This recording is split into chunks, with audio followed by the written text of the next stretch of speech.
is the 77 WABC minicast.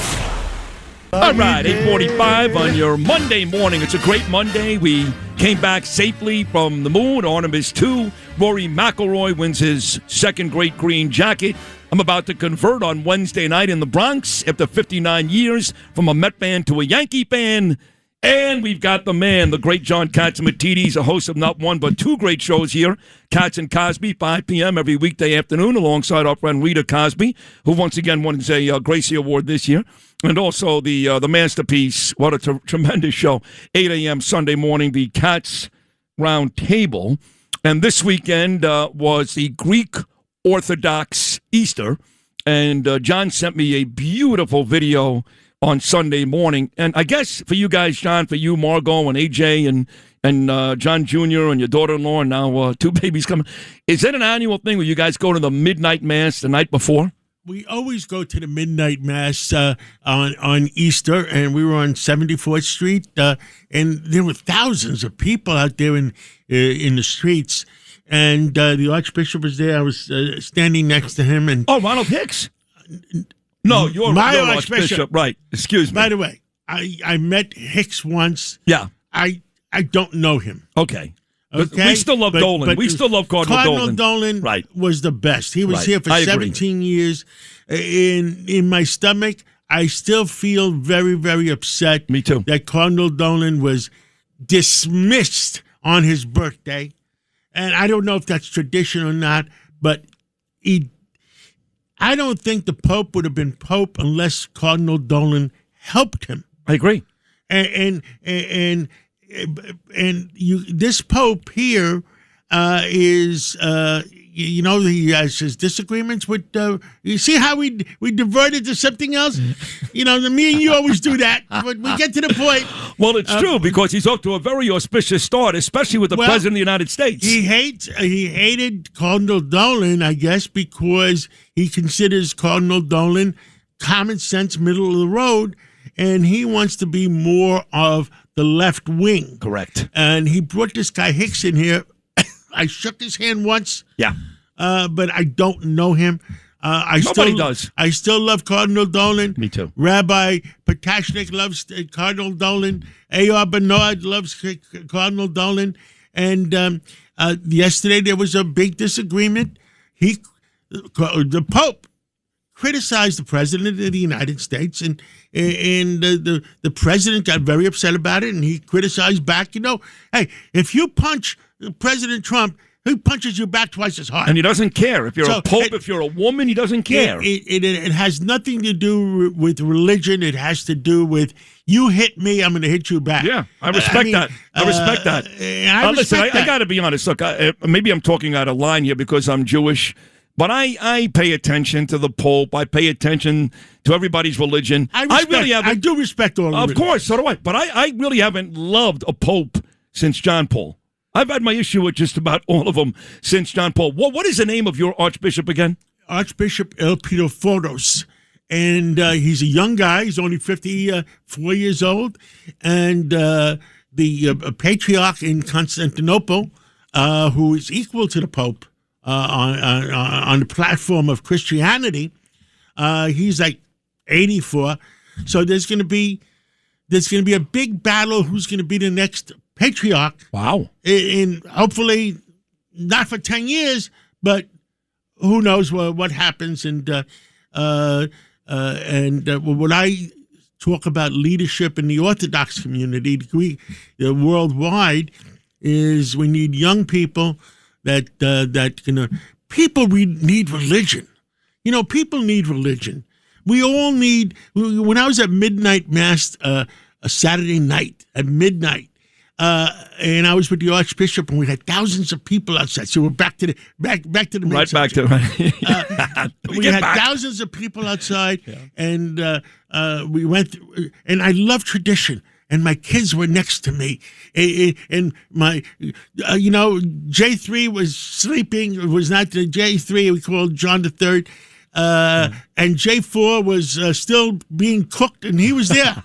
He was there. He was there in Megan's tummy, and Awesome. he's still being cooked for another month.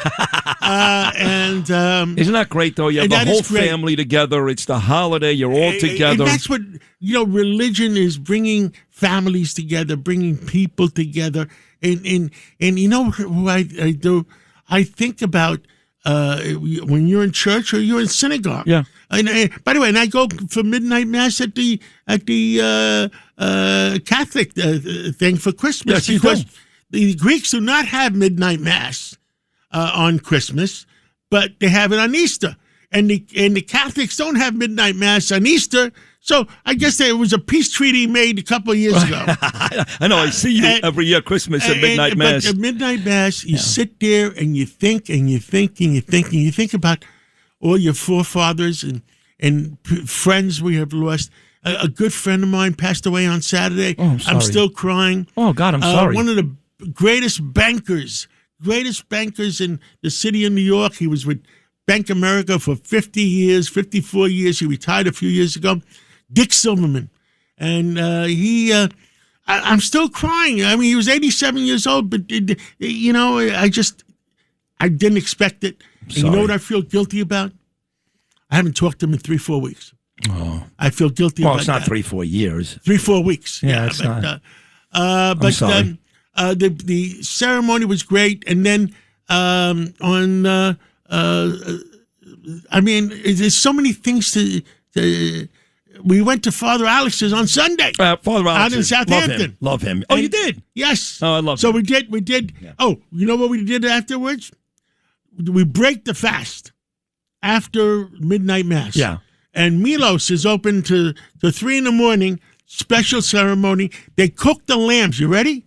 They cook the lambs on the sidewalk of New York. Wow. And, Awesome. And I guess they have a permit for once a year. Just once a year. And we got there about 1:00 in the morning, and we a lot of friends there. You know what? I love holidays because you get to see a lot of friends. Yeah. And when I went out to Father Alex in Southampton, we saw a lot of, we're a member of that community. Yeah. And, me and you both had D.A. Tierney on last week. Yes.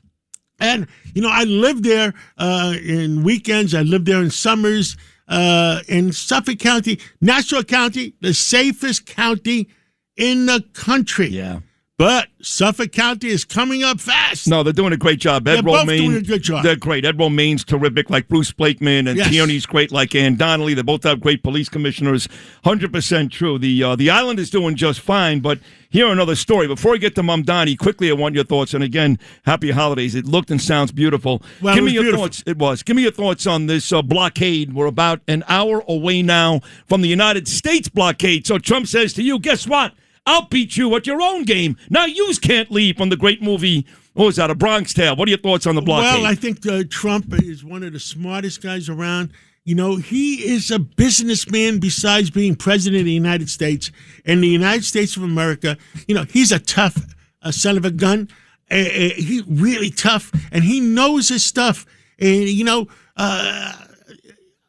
we know each other for, like I said, 45, 50 years. And the scary thing about it, we know what each other is thinking sometimes. Yeah. And he did the right thing because he doesn't want to go in and kill people. He doesn't want to go in and knock out the infrastructure, the all the infrastructure bridges. because he really doesn't want to do it. We've got no choice at and this the point. Europeans, how does Trump say it? They're full of crap. They're worse. And cowards. We are taking WABC worldwide.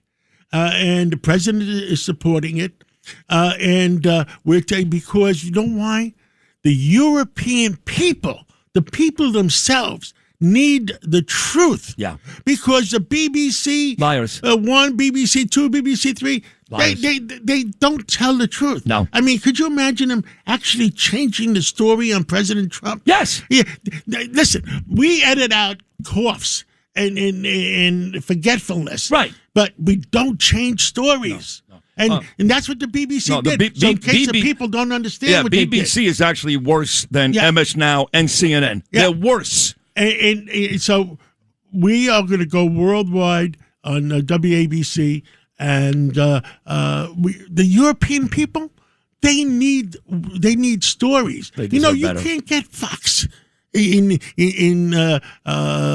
Europe. No. You can't get the Europeans do not want, the I guess the infrastructure. By the way, the Prime Minister of Hungary, he lost yesterday. I saw. Oh my God, That was a tough loss. That was a tough loss. Terrible. I saw that. I actually thought he was going to win. Were you surprised? I was surprised. Well, John McLaughlin, our friend, the pollster. was his pollster. Does that mean, John McLaughlin got to Hungary to get WABC on? Does that mean WABC is not going to be in Hungary anymore? Probably that's the case. And my God. I get invited every year to the CPAC convention in Hungary. I'm sure you do too in Budapest. No, my daughter's in charge of that stuff. Oh, she is now? Yeah. Okay. I've turned them down the last 2 years in a row. I don't think I'll be invited this year. Finally, the biggest story in the city is Mamdani celebrating 100 days yesterday. John, Bernie Sanders was there. Socialism, communism has been a dirty word in the city, in the state, in this country for a long time, and deservedly so. It doesn't work. It just cripples cities, and he's proud of it.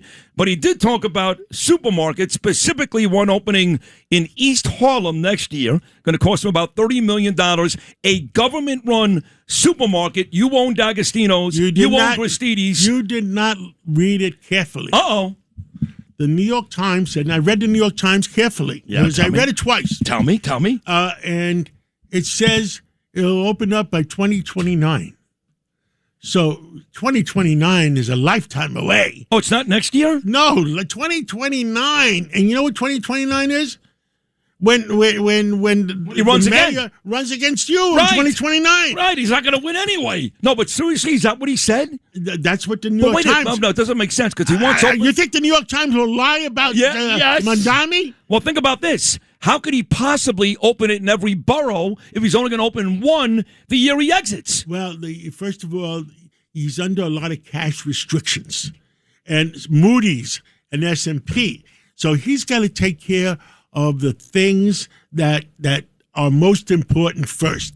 He wants to continue to play the violin to his followers. So if he's saying that he'll do it by 2029, maybe he satisfies them for a few years. You're right. So did he tell you that in that private conversation you had at City Hall a couple of weeks ago? No, he did not. We did not specifically talk to him. I offered my services to be a consultant for. You know what the price was? How much? A cup of coffee. At the meeting we had, he only gave me a cup of water.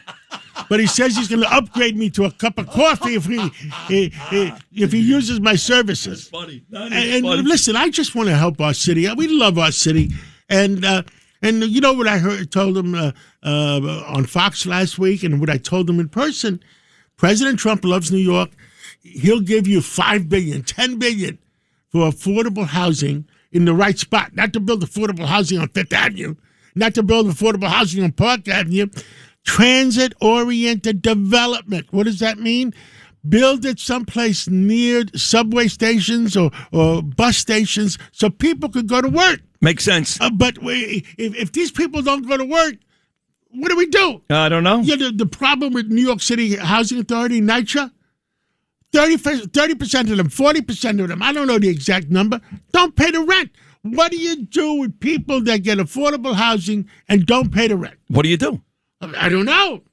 Kick them out? This is a problem. I know. So they're kind of like NATO. I believe in affordable. Oh, the other thing I said to him was I believe when I was running for mayor that in New York City, I want the police department and the fire department to have affordable housing in the 5 boroughs of New York. Absolutely. All right? I don't want the NYPD being 60 miles away.